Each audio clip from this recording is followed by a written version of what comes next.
welcome to the Drexel interview. I'm your host, Paula Morantz-Cohen, speaking to you from the Drexel University Picture Gallery. This is the second part of a two-part interview with author and journalist Christopher Hitchens. Mr. Hitchens is a contributing editor to Vanity Fair and a visiting professor of liberal studies at the New School in New York City. We are talking about his latest book, Hitch 22, a Memoir. In the first part of our interview, we discussed the more personal aspects of his life as recorded in his book. In this part, we'll discuss the more political aspects, though as I've noted, it may be hard to keep these two separate. Christopher Hitchens, welcome back to the Drexel interview. It's nice to be back. You note that when you were at Oxford, your friend James Fenton said that you were the second most famous individual at Oxford at the time. Strangely wounding remark. You yes. were annoyed by this, of course, but it seems to me somewhat complimentary. What were you second famous for? Second famous for? Oh, it would have been rushing onto the pitch to disrupt a South African team at a cricket match, for example. Okay. Or shutting down a debate, which I'm now rather embarrassed at having done at the Oxford Union, our world-famous debating society, because of the Foreign Secretary's arrival to defend the invasion of Cambodia. Things like that was what I was well known. These were high-profile political... That and, of course, sexual charisma and brideshead regurgitated. And so that too.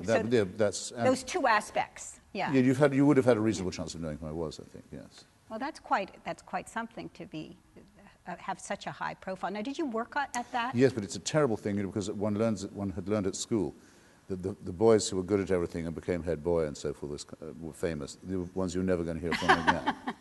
Yeah, but once you're at Oxford, it may be different. Flash in the pan, possibly.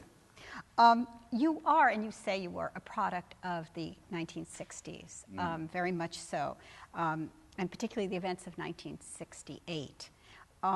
Do you still think of yourself as of that time as a 68er, as you say at one point?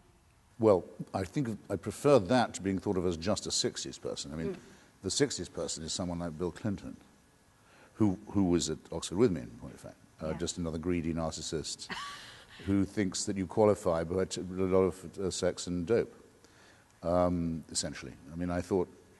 That's what you thought? Did you think right? But all you have to do to qualify there is to have been born in a certain year.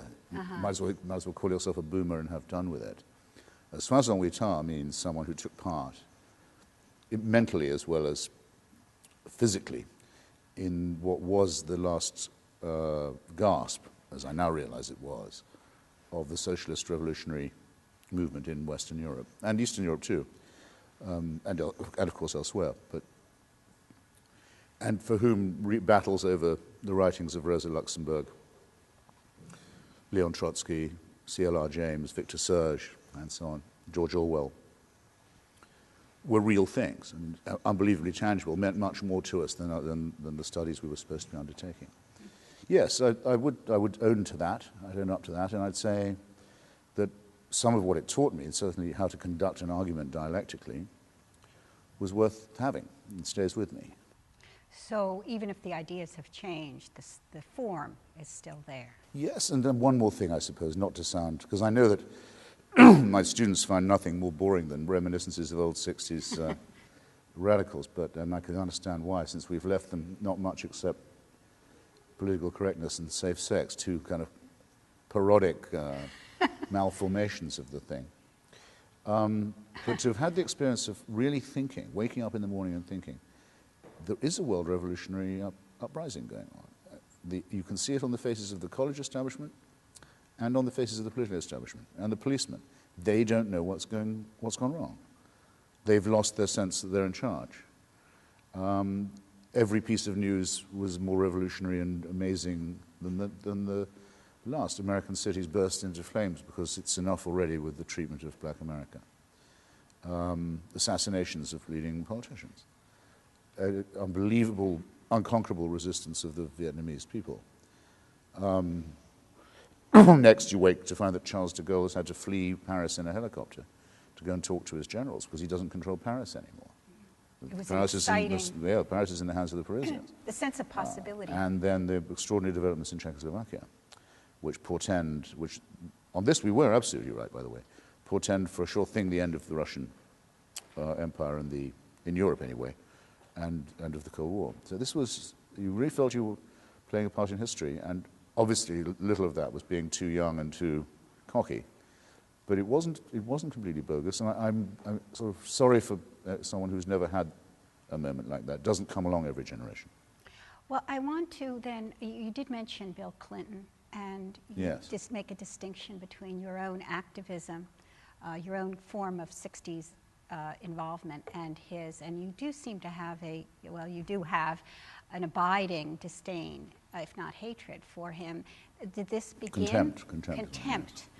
Different then from your feeling about Henry Kissinger. That's hatred and the other's contempt, or are they on the same level? Well, I've got room to, plenty of both, actually. For both? For Mr.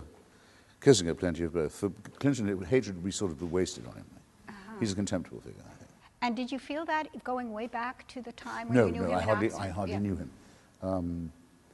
And he would have been a little bit older than me anyway. He is older than me. He came as a Rhodes Scholar. He'd already been to university. I was an undergraduate. But I did know, and I write about the wonderful American Rhodes Scholars who were there with me, and the great courage and thoughtfulness they showed, because they were supposed to be having the time of their lives, being representatives of their country and their state in Oxford, and that was the whole tradition. And there they were, representing a country that they thought was fighting an illegal and immoral war and double-dealing its responsibilities on civil rights. So they would, when we would come out, I actually put this, I think, into the mouth of James Fenton, who pointed it out to me. When we'd come out of the dining hall at the end of dinner and onto the grass and have a smoke and a cocktail and a chat and a flirt and so forth, there would be a circle of Americans over under the elm tree just one side. And we all knew they had a much more serious conversation they had to have, which effectively was this: am I going to go to jail? Am I going to go to Sweden or Canada? Or am I going to go to Vietnam? Yeah.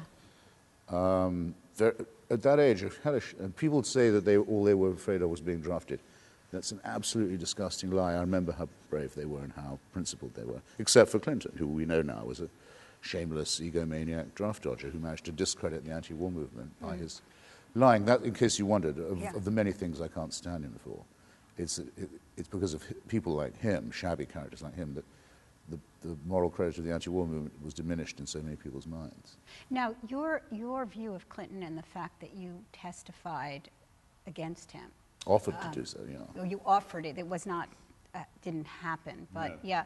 But this was the beginning of your receiving certain sorts of responses from the left or from friends, so-called friends, who felt that you were a turncoat that then accelerated. Yes, yeah. Would you say that was the first point where you really deviated from the expected line? Yeah.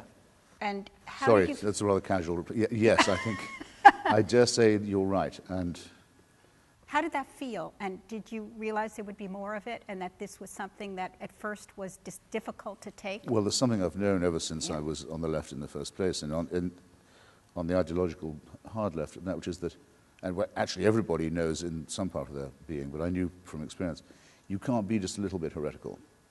If you start reconsidering your relationship with, shall we say, the liberal wing of the Democratic Party, you'll find more and more things coming to your attention. You can't disagree with them on just one thing. And since they'd all decided that rallying to the defense of this oaf and liar and bully was a matter of principle, I mean, it really seemed to matter to them that he be acquitted on charges where he was obviously guilty, be allowed to bully women witnesses and perjure himself. And, this squalid, disbarred lawyer, as he now is, was their cultural hero.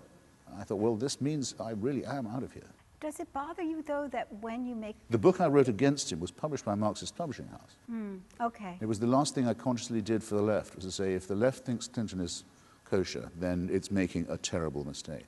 But it turned out they did think he was kosher, so that meant a sort of logical conclusion for me. Well, then I'm not really in this galère anymore. But what if, do you feel that as soon as you're not part of that galère, as you say, you become shunted to the other galère? No, there's no need for that. But I just noticed in the Times on Sunday, you're there at a group of neoconservative elite, as it was described in the caption, and I wondered how you feel about now being labeled as part of the neoconservative elite, almost by default. This is a party given in Washington for someone. I try not to have heroes or heroines, and I always tell other people not to. Even when people say they're fans of mine, I say, don't be a fan.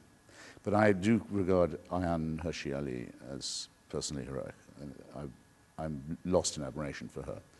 And anyone who has a party in her honor or for her book, I'll go to that party, all right. That the left has abandoned her is the question surely here. That the left has,